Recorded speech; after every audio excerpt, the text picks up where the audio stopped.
Hello everyone, कैसे हैं आप लोग।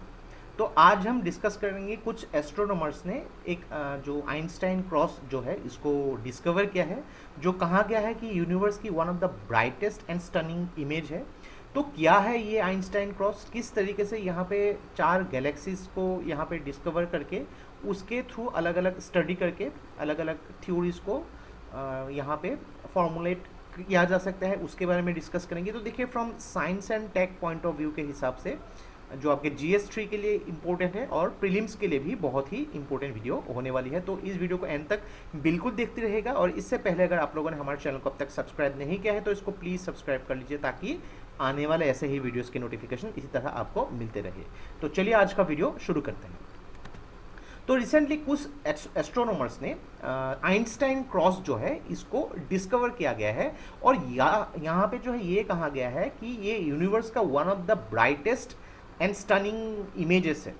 तो देखिए, ये Einstein cross because of the name यहाँ पे इसको एक्चुअली प्रेडिक्ट किया गया था। फेमस आइंस्टाइन जो है एल्बर्ट फेमस जो साइंटिस्ट जो है अल्बर्ट आइंस्टाइन के द्वारा 1915 में, यानी कि आज से 100 साल से भी पहले जो है इन्होंने इसको प्रेडिक्ट किया गया था। डेफिनेटली आप लोगों ने आइंस्टाइन की जनरल थ्योरी ऑफ रिलेटिविटी के बारे में सुना होगा।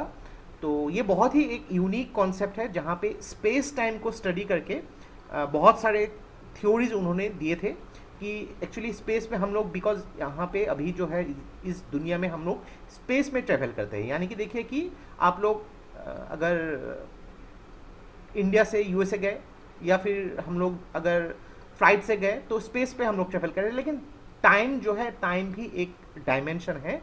उसको यहाँ पे उन्होंने रेफर करके टाइम की वैल्यू अलग अलग स्पीड ऑफ लाइट में जब जाया जाता है तो अलग अलग होती है, तो उसको रैप करके स्पेस टाइम कॉन्टिनम की थ्योरी उन्होंने फॉर्मुलेट किया था। तो देखिए, यहाँ पे बेसिकली जो आइंस्टाइन क्रॉस है, यहाँ पे चार गैलेक्सीज है। जो मेन गैलेक्सीज है ये लगभग 6 बिलियन लाइट ईयर्स दूर है। तो लाइट ईयर्स का कॉन्सेप्ट क्या है उसको भी हम लोगों ने पहले डिस्कस किया हुआ है। तो देखिए, फोटोन जो लाइट की जो पार्टिकल होती है फोटोन, ये फोटोन जो है 1 सेकेंड में 3 लाख किलोमीटर जो 1 सेकेंड में ट्रेवल करते हैं। तो उसके हिसाब से आप इसको कैलकुलेट कर सकते हैं कि 3 लाख किलोमीटर अगर हर सेकेंड स्पीड से जाती है तो 1 घंटे में कितना ट्रेवल करती होगी। अगर 1 घंटे में उसको आप लोगों ने कैलकुलेट कर लिया तो उसको मल्टीप्लाई बाय 24 करेंगे तो एक दिन में कितना ट्रेवल करेंगे उसको आप कैलकुलेट कर सकते हैं। उसको 365 से मल्टीप्लाई करेंगे तो एक साल में फोटोन जो पार्टिकल कितना ट्रेवल करती है उसको आप पता लगा सकते हैं। तो इसी के थ्रू 6 बिलियन के साथ अगर उस वैल्यू को मल्टीप्लाई करेंगे तो आप एक अंदाज़ा लगा सकते हैं कि ये गैलेक्सी कितना दूर हो सकता है। तो ऐसे जो इवेंट या एस्ट्रोनॉमिकल ऑब्जेक्ट्स को जब कैलकुलेट किया जाता है, इतना ज़्यादा डिस्टेंस होता है तो उसको लाइट ईयर्स में कैलकुलेट किया जाता है। और इसमें एक डिस्टेंट गैलेक्सी है जो लगभग 11 बिलियन लाइट ईयर्स है। तो इसको इमेज के थ्रू अगर देखेंगे, ये इमेज दिखने में कुछ ऐसी है। तो चार यहाँ पे गैलेक्सी, मेन गैलेक्सी, ये चारों गैलेक्सी लगभग जो है 6 बिलियन जो लाइट ईयर्स दूर है। और ये जो डिस्टेंट गैलेक्सी है ये लगभग 11 बिलियन लाइट ईयर्स दूर है। तो ये आप लोगों ने फ्रंट व्यू देखा है। अगर लेटरल व्यू देखेंगे तो ये जो है डिस्टेंट गैलेक्सी, और ये चारों गैलेक्सी कुछ इस प्रकार की रहेगी होगी। तो यहाँ पे ये गैलेक्सी जो है ये 11 बिलियन लाइट ईयर्स दूर है, और ये चारों ही गैलेक्सी 6 बिलियन लाइट ईयर्स दूर है। तो इस तरीके से इस इमेज को जो है लिया गया है। तो यहाँ पे देखिए, जब भी, यानी कि आज अगर हम लोगों ने इस गैलेक्सी के इमेज को डिटेक्ट किया है तो 6 बिलियन लाइट ईयर्स का मतलब है कि 6 बिलियन लाइट ईयर्स पहले इस गैलेक्सी ने लाइट को छोड़ा था।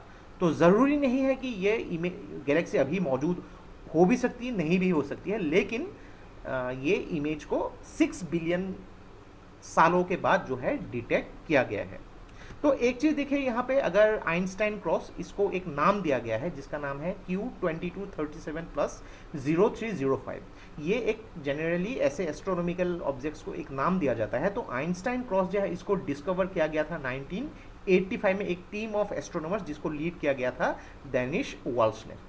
तो देखिए, यहाँ पे ये जो आइंस्टाइन क्रॉस है ये लोकेटेड है कॉन्स्टिलेशन पेगासस में, जहाँ पे ये रेड शिफ्ट हो रही है 1.7 के हिसाब से। अभी रेड शिफ्ट क्या है उसको थोड़ा सा देखना पड़ेगा कि देखिए, जब भी कोई एस्ट्रोनॉमिकल ऑब्जेक्ट ये अगर हमसे दूर जा रही है तो इसका जो वेवलेंथ है ये बड़ा होगा।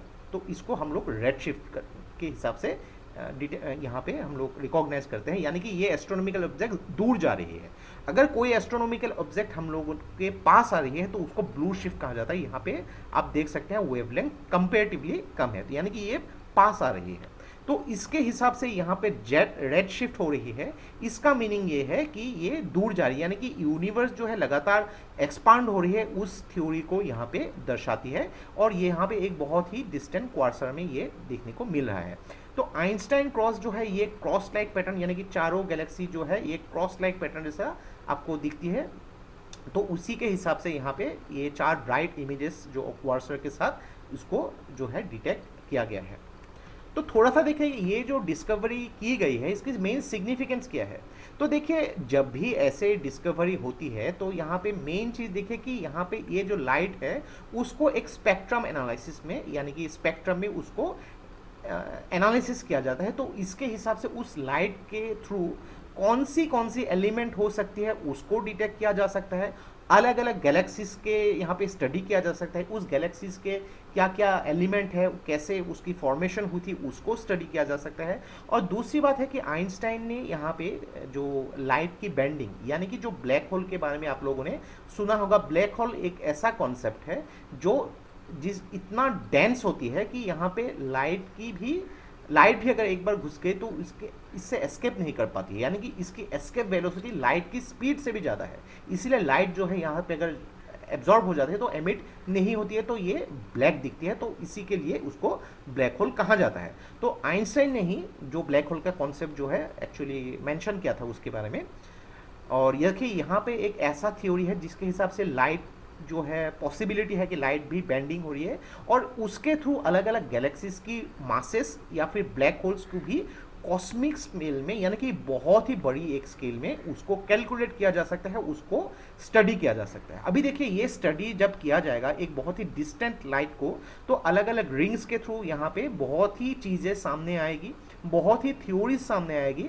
हम लोग को इतना डिटेल में जाने की ज़रूरत नहीं है, लेकिन इसके थ्रू यूनिवर्स की इतना दूर जब एक तारे की या फिर गैलेक्सी के बारे में पता लगा सकते हैं तो यहाँ पे बहुत कुछ चीज़ें, बहुत थ्योरी सामने आ सकती है जो यूनिवर्स की ओरिजिन से लेके किस तरीके से ये एक्सपांड हो रही है उसको यहाँ पे फॉर्मुलेट किया जा सकता है। बहुत कुछ चीज़ें साइंटिस्ट को पता लगा सकते हैं और जो हमारे लिए बहुत ही इम्पोर्टेंट है। तो एक्चुअली देखिए ऐसे जब थ्योरीज आपको मिलते हैं, ऐसे न्यूज़ आपको मिलते हैं जो भले ही थोड़ी सी आपको आपके बिजी शेड्यूल में, क्योंकि बहुत सारे सब्जेक्ट्स होते हैं, तो ऐसे जब कॉन्सेप्ट आपको दिखते हैं कभी कभी न्यूज़ में, उसको इमीडिएटली रेडी करके रखिएगा कि एक चीज़ पढ़ाई के लिए नहीं, ये बहुत ही इंटरेस्टिंग होती है। आउटसाइड मतलब आप जैसे कि एक मूवी देख रहे हो उस हिसाब से अगर आप उसको सोचेंगे तो बहुत ही इंटरेस्टिंग होती है। और दूसरी बात क्या होती है कि कोर्स इतना ही ज़्यादा वास्ट है कि उसको अगर आप टाइम टू टाइम प्रिपेयर नहीं करके रखेंगे, मेंस के टाइम में या फिर प्रीलिम्स के टाइम में ये ही सब जो टॉपिक्स है हेडेक का काम कर सकता है। तो ये सब जो है जब बहुत ही सिंपल कॉन्सेप्ट है, इतना डेप्थ में जाने की ज़रूरत नहीं है, सिंपल तरीके से आप उसको प्रिपेयर करके रखिए, उसके एनालिसिस को थोड़ा रेडी करके रखिए, थोड़ी से फैक्ट्स को रेडी करके रखेंगे, बहुत ज़्यादा नहीं, तो आपको बहुत ही आसानी होगी फर्दर मेंस या फिर प्रीलिम्स के आपके कोर्सेज को रेडी करने के लिए। तो आज के वीडियो में इतना ही। अगर ये वीडियो आप लोगों को अच्छा लगे इसको प्लीज़ लाइक कीजिए, इसको सब्सक्राइब कीजिए, इसको शेयर कर दीजिए। So enjoy your Sunday, take care, thank you and Jai Hind.